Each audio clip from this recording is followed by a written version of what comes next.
इसमें पिजड़े में जो तोता बैठा है कितनी प्यारा लगा महाराज। इसका समय आ गया, उसे जाना ही पड़ेगा। और ये जो मकान है हमारा शरीर रूपी, या मकान को हमने कबू किराया ना तुमने किराया दो महाराज ना दो।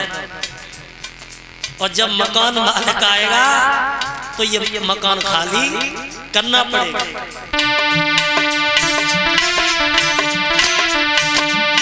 अरे पहला कितने लगवा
शरीर पंचतत्व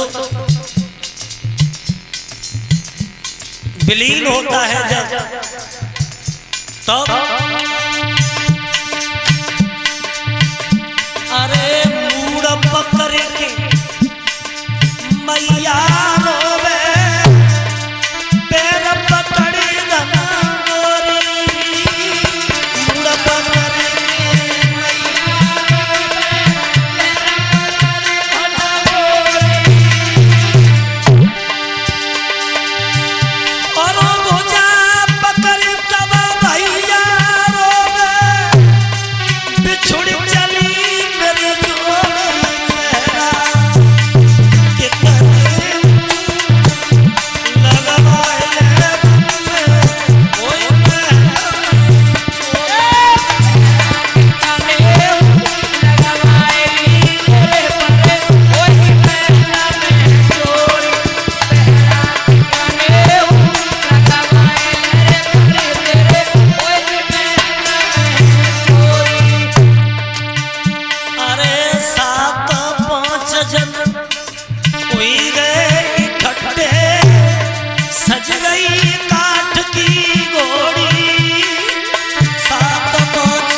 पंडित पुराण पढ़ने वाले गए और ज्योतिषी ज्योतिष को विचार के चले गए।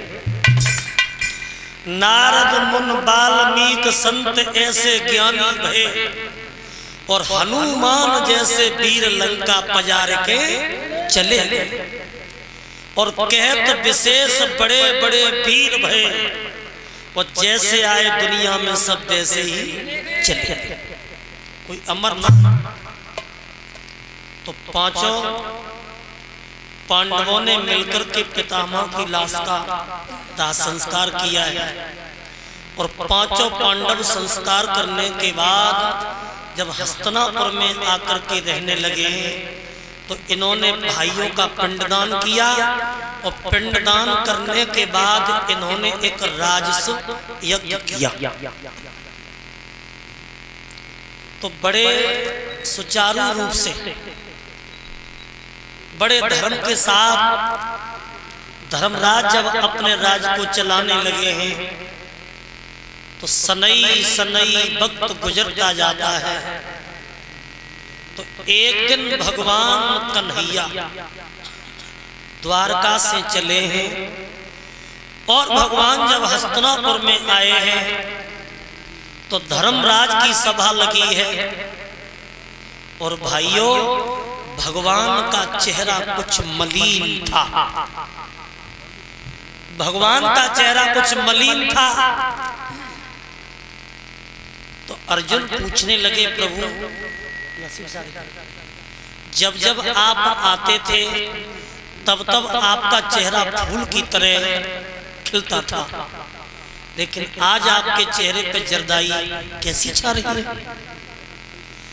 भगवान कन्हैया बोले हैं, अर्जुन मैं इसलिए आया हूं कि तुमने काफी समय तक हस्तिनापुर का राज कर लिया और अब द्वापर युग जाने वाला है और कलयुग आने वाला है।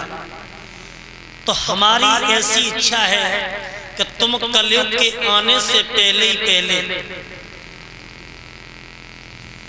तुम्हारा नाती अभिमन्यु का बेटा है परीक्षित, वो समझदार हो चुका है और तुम अपने नाती को राज्य देकर के और द्रौपदी को लेकर के और महल दुमेला छोड़ करके तुम हिमालय की गुफाओं में चले जाओ और जाकर के भगवान का भजन करना।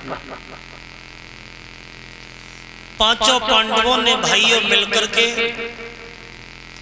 जो अर्जुन के नाती थे, अभिमन्यु के बेटा थे जिनका नाम था परीक्षित, परीक्षित को बुलवा करके धर्मराज ने गद्दी पे बैठाओ और गद्दी पे बैठा करके जो मुकुट धर्मराज पहने थे वो मुकुट अपने नाती को पहना दिया और नाती को पहना करके भाइयों हस्तिनापुर का राजा बना दिया परीक्षित को। और जब परीक्षित राजा बने और द्रौपदी को लेकर के पांचों पांडव चले तो लला समय कौन सा था? रामू